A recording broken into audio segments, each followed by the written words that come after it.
continuamos y hacemos el cierre ya de esta primera jornada en la mañana con la abogada doctora Francia Márquez Mina, egresada de la Universidad Santiago de Cali, presidenta del Consejo Nacional de Paz en Colombia.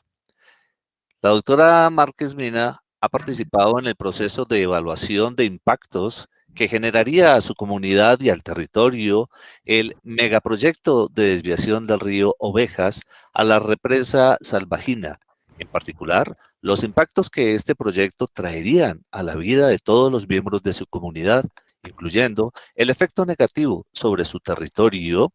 ancestral y, por ende, su identidad étnica y cultural.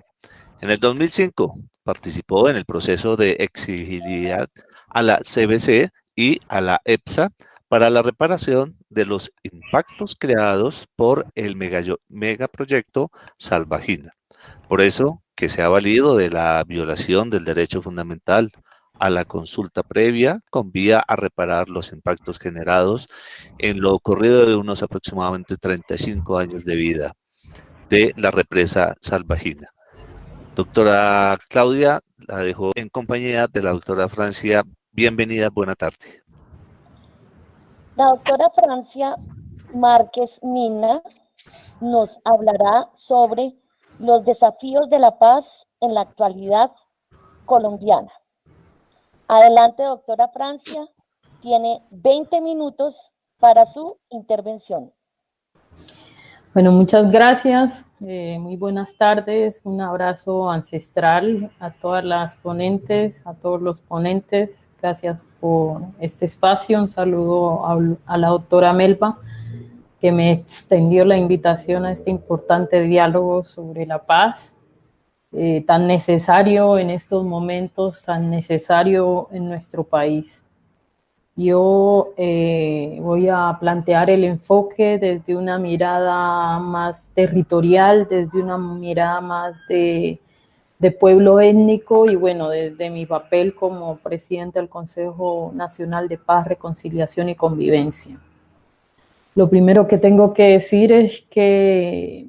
como pueblos, como comunidades, hemos vivido el conflicto armado desproporcional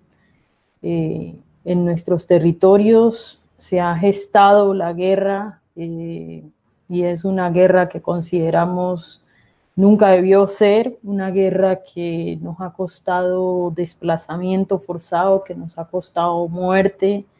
que nos ha costado despojo territorial, que nos ha costado afectaciones al territorio en términos de los impactos ambientales, de los impactos culturales, de los impactos espirituales que hemos vivido y hemos padecido como pueblos y como comunidades afrodescendientes en este país. Y en general yo creo que la guerra histórica que desde nosotros como pueblo étnico no se circunscribe al conflicto armado visto desde la institucionalidad que empezó hace 60 años, sino que para nosotros esto tiene estructuras históricas de poder que han propiciado la guerra en este país y bueno, como pueblos étnicos, tanto indígenas como afrodescendientes, hemos vivido en medio de ese conflicto armado histórico. Y por supuesto, como mujeres también hemos padecido esas violencias sistemáticas y estructurales que hoy no hemos logrado aún, a pesar de los esfuerzos, digamos, vivir en paz en este país como un derecho fundamental, tal como lo planteaba la persona que hizo la intervención anteriormente. Creo que aquí han habido varios intentos de paz. Por supuesto, diálogos que se han hecho entre el Estado colombiano y digamos, una parte de distintos actores armados que han estado en conflicto, pero siempre hay un diálogo de paz y siempre renace una nueva conflictividad que usa las armas, que usa en la política la violencia como una forma de impartir o imponer su fuerza y su poder. y por supuesto esto también está trazado por una política patriarcal, por una política racista, por una política de exclusión, ¿sí? Yo creo que hay situaciones estructurales que han hecho que esas conflictividades históricas en este país se mantengan. Tienen que ver con situaciones de inequidad, de desigualdad, tiene que ver con una democracia que se piensa más desde ciertos sectores de la sociedad y no una democracia que llegue a resolver las situaciones de injusticias que padece la mayoría de la sociedad colombiana.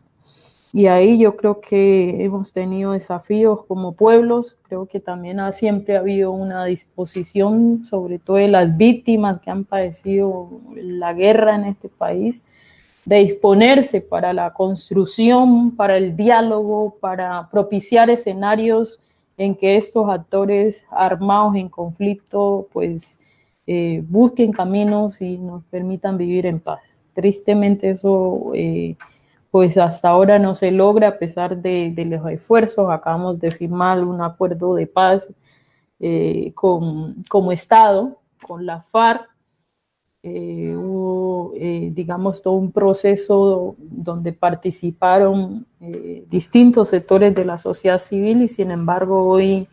en muchos territorios de nuestro país se siguen poniendo muertos, se sigue asesinando a líderes sociales, se sigue masacrando a las comunidades, a los jóvenes, se sigue desplazando forzosamente a las comunidades de los territorios. Lo que planteaba el ponente anterior de la paz necesariamente implica una discusión del desarrollo, creo que es una necesidad y ese es, yo creo, para mí, el primer desafío que tiene este país. Yo creo que Colombia tiene que hacer los esfuerzos y bueno, este gobierno, el gobierno pasado que estaba negociando con la FARC en La Habana, pues puso como regla que el modelo económico no se discute. Y el modelo económico no se discute a pesar que la gente vive en condiciones miserables, a pesar que en esos territorios, de hecho, donde se gesta el conflicto armado, pues la gente no tiene condiciones de necesidades básicas satisfechas. Hoy en pleno siglo XXI hay comunidades que tienen empresas de electrificación, pero se siguen alumbrando con velas en esos mismos territorios. Ahí hay comunidades que tienen mucha agua potable, pero se están muriendo de sed porque no tienen un acueducto que les suministre esas cosas básicas que necesitaría el ser humano para vivir dignamente, y todo eso, por supuesto, es como la leña que se mete en el fuego todos los días y que arde, ¿sí? Como no intentar pensarse una política para la vida, una política que transforme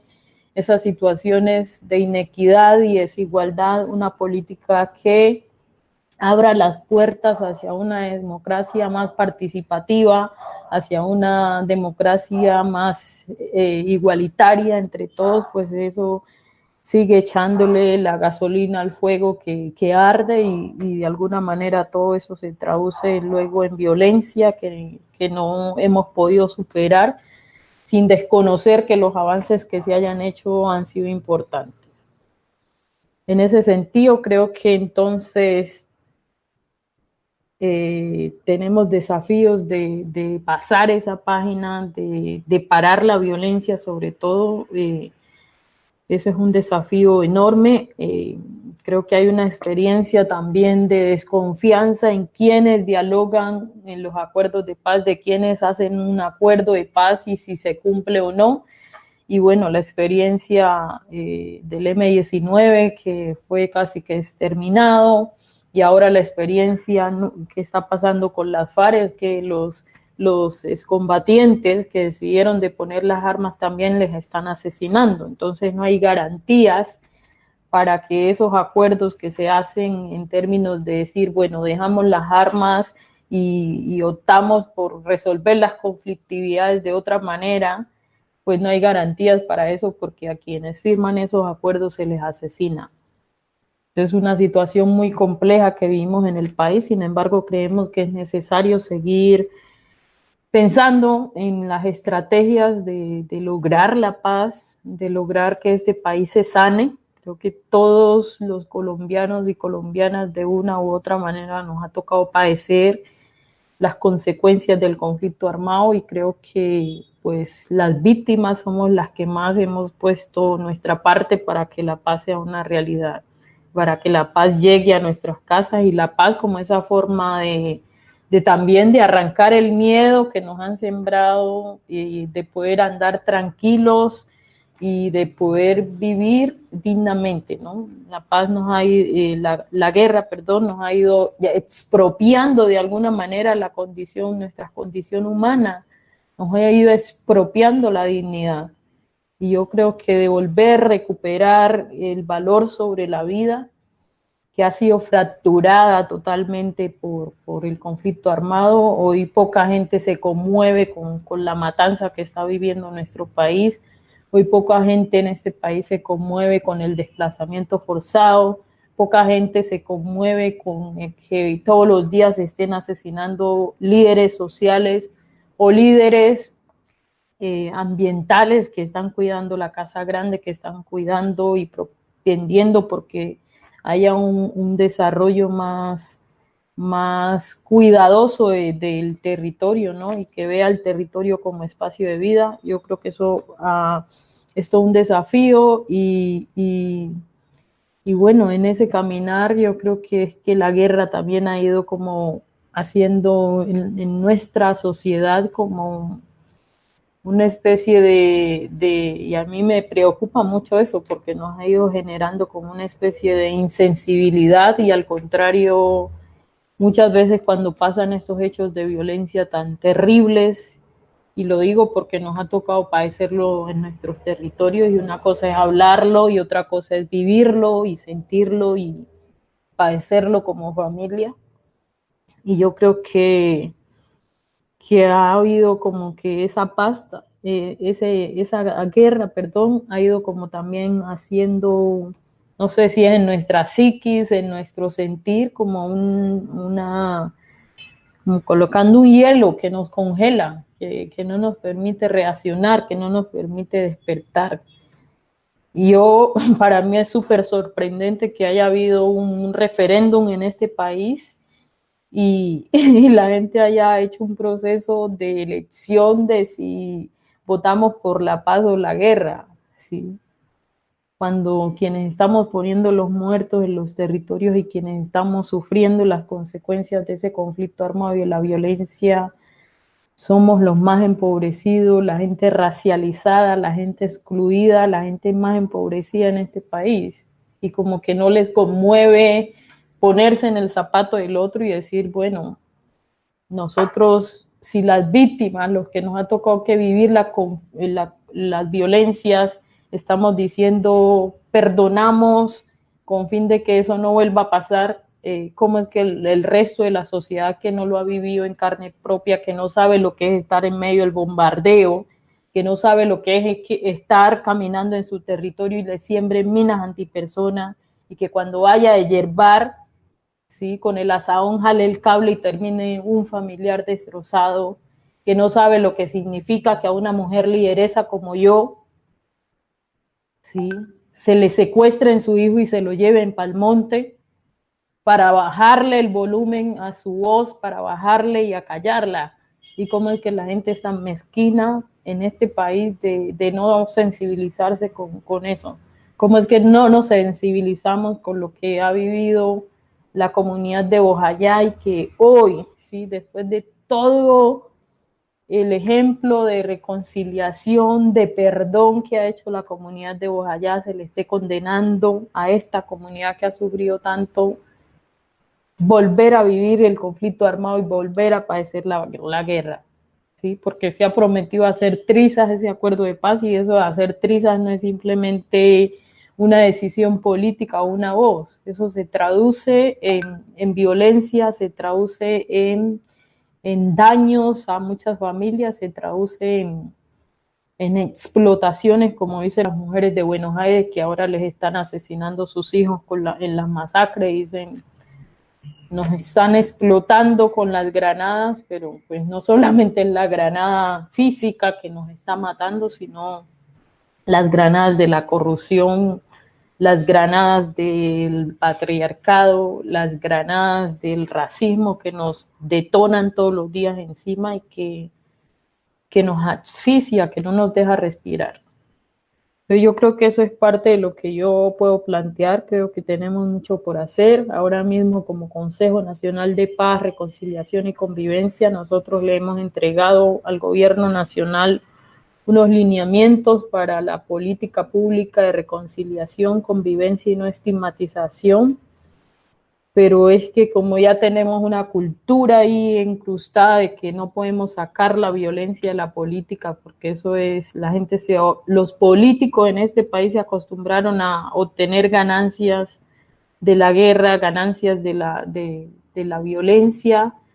entonces es difícil que saquemos eso de ahí, pero que creo que es el desafío que tenemos, y el desafío grande es evitar la estigmatización, de hecho, por líderes que tienen mucho poder, que tienen mucha voz, que mucho se les escucha, y bueno, eso implica de construirnos como sociedad en esa construcción que por estos años nos armó la guerra, y volvernos a reconstruir en estrategias para sanar, para cuidarnos y para lograr que por lo menos nuestros hijos e hijas puedan vivir de verdad en un país en paz. Muchas gracias por esta participación en este diálogo y nada, aquí estamos asumiendo muchos desafíos y construyendo y soñando y empujando los sueños y creyendo que es posible pasar la página de la violencia y que es posible dialogar nuestras conflictividades, así como lo hacemos en la casa con nuestras familias cuando tenemos diferencias internas. No vamos a matarnos entre nosotros, sino que buscamos cómo resolver la diferencia, y la diferencia entonces termina siendo una virtud para construir y no un problema para exterminarnos, que es lo que ha venido pasando. Un abrazo fuerte, y soy porque Muchas gracias, doctora Francia. Agradecemos su importante intervención. Nos deja unos desafíos muy claros, muy conscientes, muy a flor de piel. Imposible negar esta realidad colombiana. Entonces, una tarea importante nos queda a todos nosotros. Agradecemos su valiosa intervención, el habernos podido acompañar en esta jornada. Un abrazo y adelante con esos desafíos.